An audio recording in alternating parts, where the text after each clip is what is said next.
Thank you very much indeed. Welcome to Singapore, everyone. I hope you've had your coffee.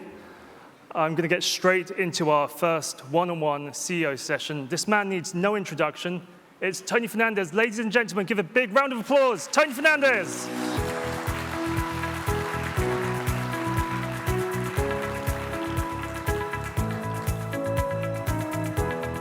Good to see you.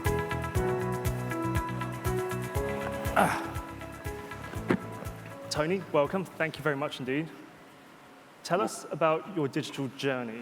You're on this long digital journey. For the audience in the room, talk to us about what that digital journey has been like. Set the scene for us. Well, I mean, 21 years ago, when we started AirAsia, in this part of the world, no one used the internet to sell tickets. So our digital journey actually started 21 years ago when we started selling, we just had 2 planes, selling tickets on the internet. And then we were pioneers in using social in this part of the world. And so we've always kind of had that. And over the last 21 years, I never gave up our data. I think airlines don't realize one of their biggest assets is actually their data.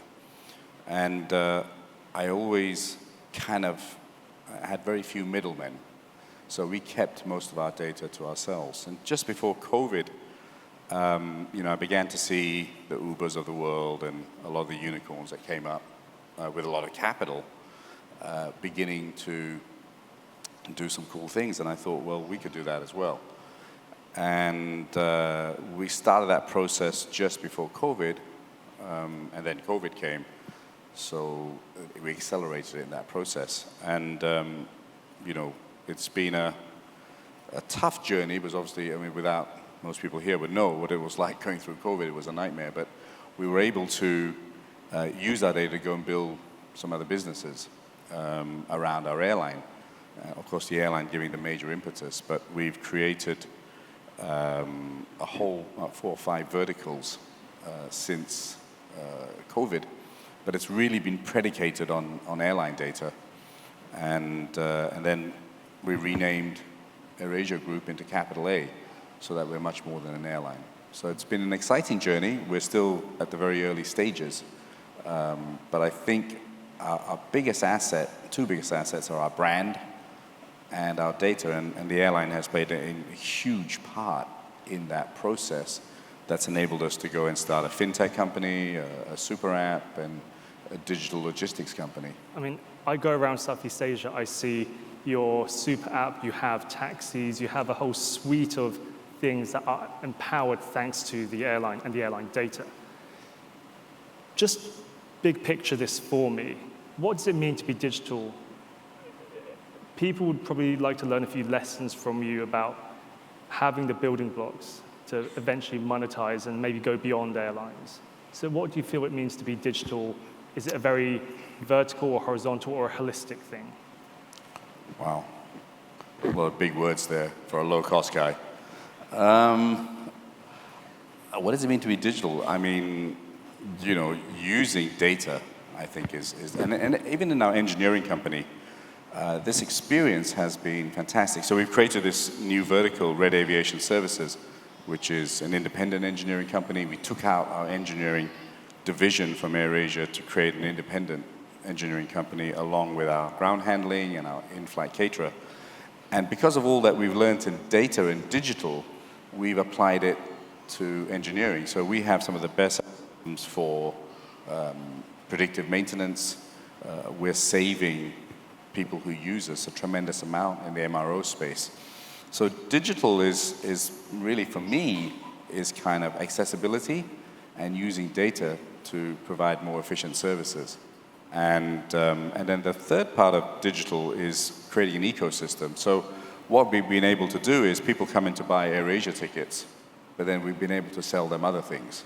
And what's interesting in the super app, that 24% of traffic is new traffic that didn't fly on AirAsia.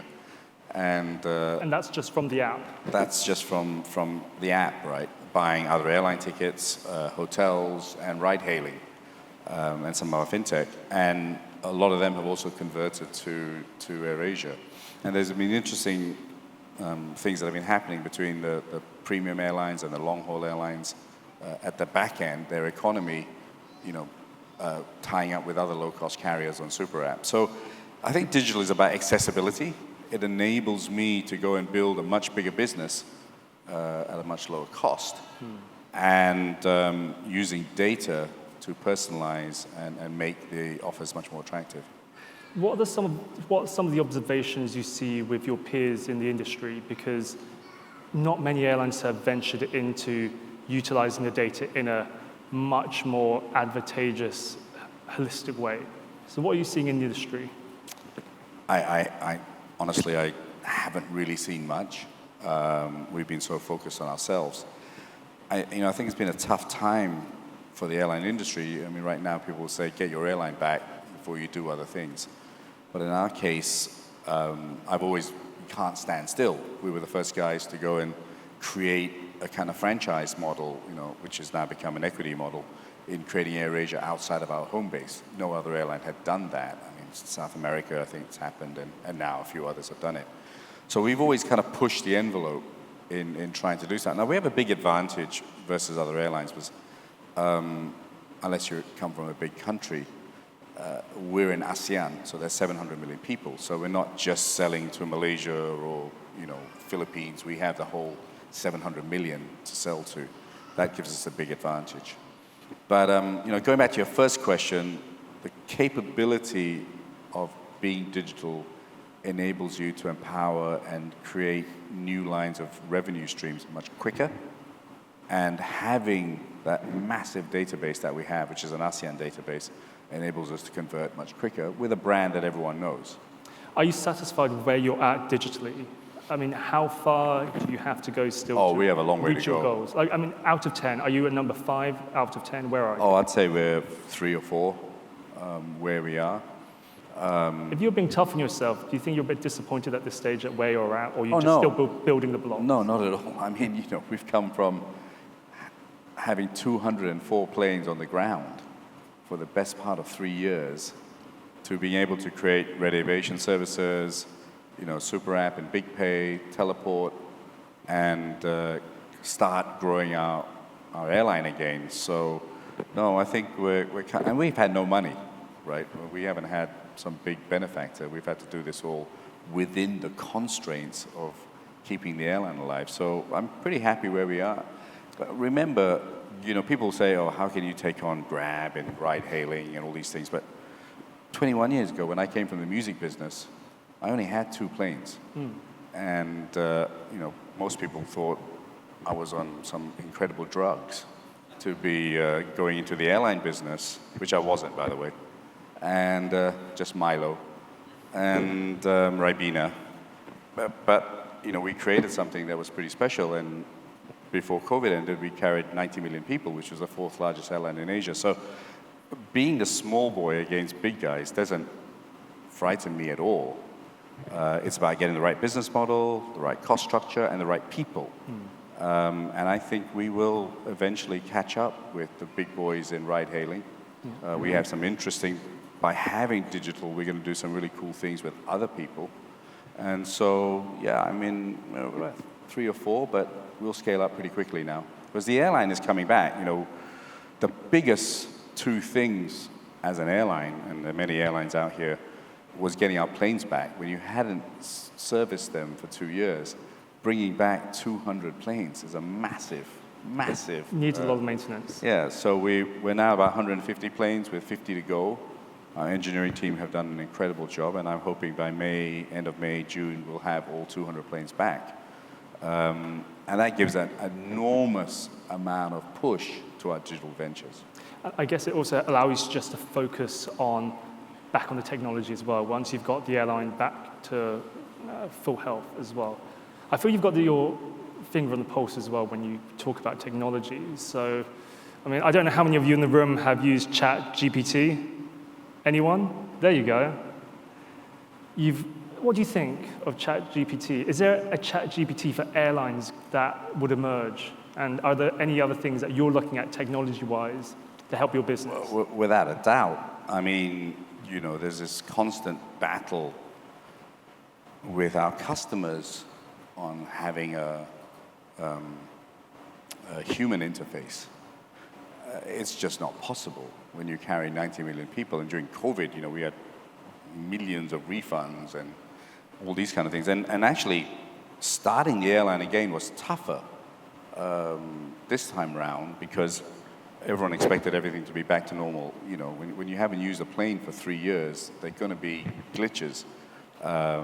And so you just don't have enough revenue. The cost, as a low-cost airline, the cost involved in having thousands of live agents is just not feasible. So we're big believers in AI. We had version 1, which was Ask Ava, which I think did an okay job because it had to deal with COVID and a lot of pissed off people.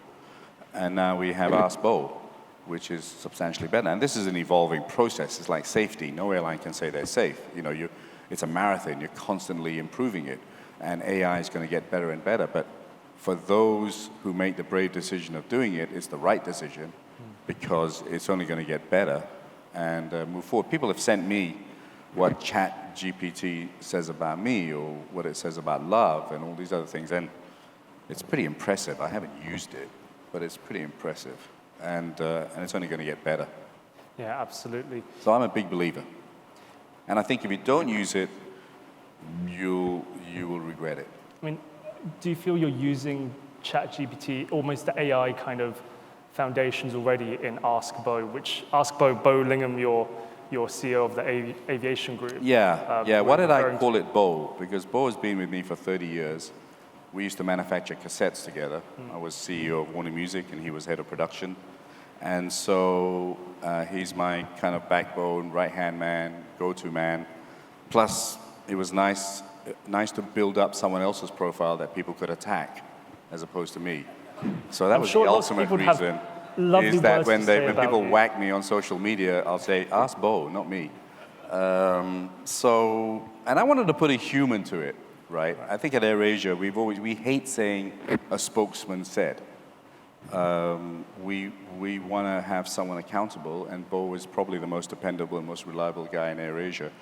So we thought, we'll name him, we'll build him. It's not going to be perfect from day one, but it's a vast improvement. People used to wait 45 minutes. It's now 14 minutes, and we also have an option of live chat, and by the end of the month, we'll have an option of you can speak to a live agent. But we believe most of the complaints or queries with self-service tools will be able to handle 85, 90% of the questions. Being digital, it saves you money, but there's also revenue opportunities. You said a couple of years ago you wanted approximately 50% of your group revenue to come from your digital businesses. We're about the halfway mark now, notwithstanding COVID. Where are you on that target? We're about, we lost a couple of years, but we're about 20% now. But it will scale up quite quickly.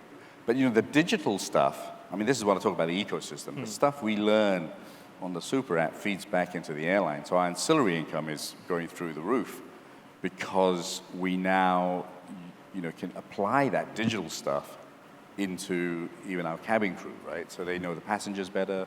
We stock our aircraft better based on the profiles. We can sell earlier. Insurance, all these things, like that before, right? Just put it at the bottom. But now it's done with a lot more science. Are you going to set a new target then? Is it still going to be 2025 when you hit half your group revenues? Yeah.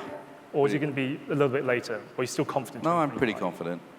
I don't think capital A will exist, just to let you, I don't think it will exist in its form. I don't believe in a conglomerate structure, and I think it's better as we come back. I think aviation will be one group, and logistics will be one. I think in the end, there'll be 4 or 5 groups that come out of this business, right? Now, we're running out of time, but I want to ask about COVID.